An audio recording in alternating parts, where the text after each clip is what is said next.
Hello everyone, आज हम लोग फिजिक्स का चैप्टर अध्ययन करेंगे, मात्रक तथा मापन। इस चैप्टर को पढ़ने के लिए सबसे पहले हमें भौतिक राशियों को जानना जरूरी है कि आखिर ये भौतिक राशियां होती क्या है। तो वैसी सभी राशियां जिसे हम माप सकते हैं, जिसे मापा जा सके और संख्या में व्यक्त किया जा सके, वो सभी राशियां भौतिक राशि कहलाती है। जब हम दुकान जाकर चावल की डिमांड करते हैं कि हमें चावल चाहिए, दुकानदार हमसे पूछेगा कि कितना चावल चाहिए, तो हम क्या कहेंगे कि हमें 2 kg या 3 kg चावल चाहिए। तो हम चावल का वजन बता रहे हैं, द्रव्यमान। दुकानदार हमें चावल को माप कर भी देगा और एक पर्टिकुलर संख्या में व्यक्त करके दे रहा है कि 2 kg।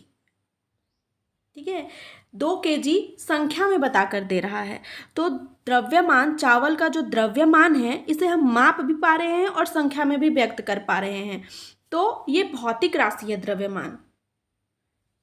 तो वैसी सभी भौतिक राशियां कहलाती है जो मापा भी जा पा रहा है जिसे, और जिसे हम संख्या में भी व्यक्त कर पा रहे हैं, वो सभी भौतिक राशियां हैं। जैसे द्रव्यमान, लंबाई, दूरी, ये सभी जो है भौतिक राशियां हैं। वहीं यदि हम ये कहें कि मैं बहुत ज़्यादा खुश हूँ, मैं बहुत ज़्यादा दुखी हूँ, तो ना तो हम खुशी को और ना ही हम दुख को माप सकते हैं और ना ही हम इसे संख्या में व्यक्त कर सकते हैं। ये सभी फीलिंग्स है, भावनाएं हैं। लेकिन जो भौतिक राशियां हैं उन्हें हम माप भी सकते हैं और पर्टिकुलर डिजिट में, अंकों में व्यक्त भी कर सकते हैं। तो वैसी सभी राशियां जो मापी जा सके, संख्या में व्यक्त की जा सके, वो भौतिक राशियां कहलाती है। अब भौतिक राशियां कितनी प्रकार की होती हैं? तो भौतिक राशियों को उत्पत्ति के आधार पर 3 भागों में बांटा गया है: मूल राशि, व्युत्पन्न राशि और पूरक राशि। उत्पत्ति के आधार पर 3 राशियां हैं: मूल राशि, व्युत्पन्न राशि और पूरक राशि। मूल राशि क्या है? तो वैसी सभी राशि जो सेल्फ डिपेंडेंट होती है, जिसे किसी दूसरी राशि की आवश्यकता नहीं पड़ती है, वो होती है मूल राशि। जिन्हें किसी दूसरी राशि की आवश्यकता नहीं पड़ती, जो खुद पर निर्भर होती है, वो होती है मूल राशि। और फिजिक्स में मूल राशि की टोटल संख्या है 7। टोटल 7 मूल राशियां होती है। कौन कौन? तो द्रव्यमान, लंबाई, समय, ताप, ज्योति तीव्रता, पदार्थ की मात्रा,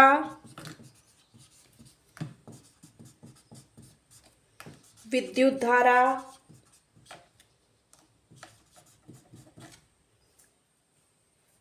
ये 7 मूल राशियां हैं। और व्युत्पन्न राशियां क्या होती हैं? तो वैसी सभी राशियां जो कि मूल राशि पर डिपेंडेंट होती है, वैसी सभी राशियां जिन्हें मूल राशि की आवश्यकता पड़ती है और वह मूल राशि पर निर्भर होती है, वो होती है व्युत्पन्न राशियां। जैसे यदि हमें आयतन निकालना हो तो हमें लंबाई गुना चौड़ाई गुना ऊंचाई ये करना होगा।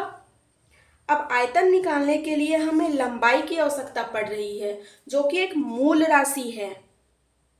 तो आयतन हमारे लिए व्युत्पन्न राशि कहलाएगा, क्योंकि आयतन के लिए मूल राशि की आवश्यकता पड़ी।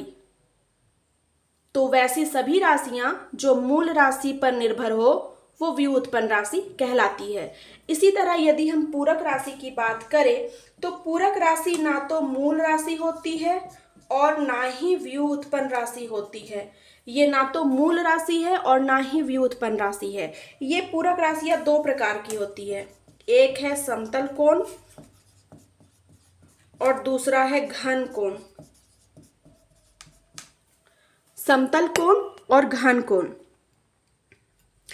पूरक राशियां 2 प्रकार की है, समतल कोण और घन कोण। तो उत्पत्ति के आधार पर ये 3 राशियां हैं। अब यहीं अगर दिशा वर्धात्मकता के आधार पर देखें तो सदिश राशि और अदिश राशि, ये 2 राशियां होती है।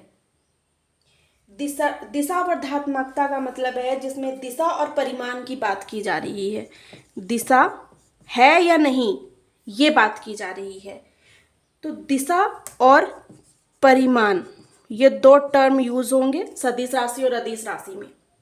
परिमाण क्या होता है? परिमाण का मतलब ही होता है हाउ मच, कितना, कितना मीटर कपड़ा चाहिए, कितना केजी चावल चाहिए, कितना दूर जाना है, परिमाण। और दिशा मतलब किस दिशा में, किस दिशा में जाना है, किस दिशा में बल लगाना है, फोर्स। तो दिशा और परिमाण ये दो टर्म यूज होते हैं। तो सदिश राशि क्या है? ऐसी राशि, ऐसी भौतिक राशि जिसमें हमें परिमाण और दिशा इन दोनों की आवश्यकता होती है। सदिश राशि में हमें दिशा भी चाहिए और परिमाण भी चाहिए। जहां दोनों की आवश्यकता होती है वो होती है सदिश राशि। जैसे कि बल, जब हम किसी ट्रक को धक्का दे रहे हैं, उस पर फोर्स लगा रहे हैं, बल लगा रहे हैं, तो हम सबसे पहले तो बोलेंगे कि एक जन हम धक्का नहीं लगा सकते इस ट्रक को, हमें किसी 2-3 लोगों की जरूरत होगी। परिमाण आ रहा है यहाँ, कितने लोगों की जरूरत होगी? 2, 3, 4, 5, 10 भी लोगों की जरूरत होगी। तो परिमाण, यहाँ परिमाण आ रहा है कितने लोगों की, हाउ मच। और बल किधर लगाना है, आगे की ओर या पीछे की ओर, उत्तर की ओर या दक्षिण की ओर, फोर्स। तो यहां हमें दिशा की भी आवश्यकता होगी।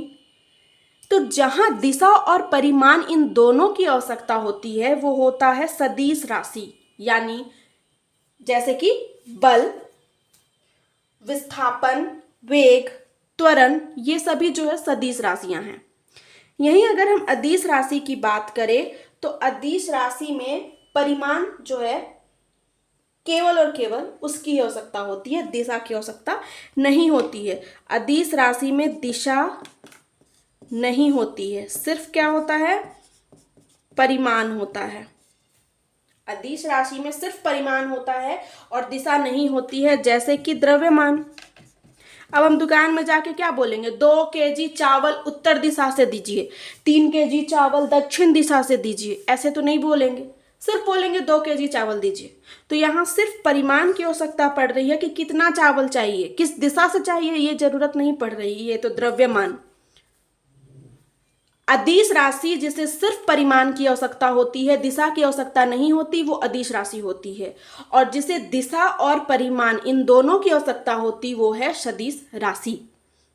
ठीक है।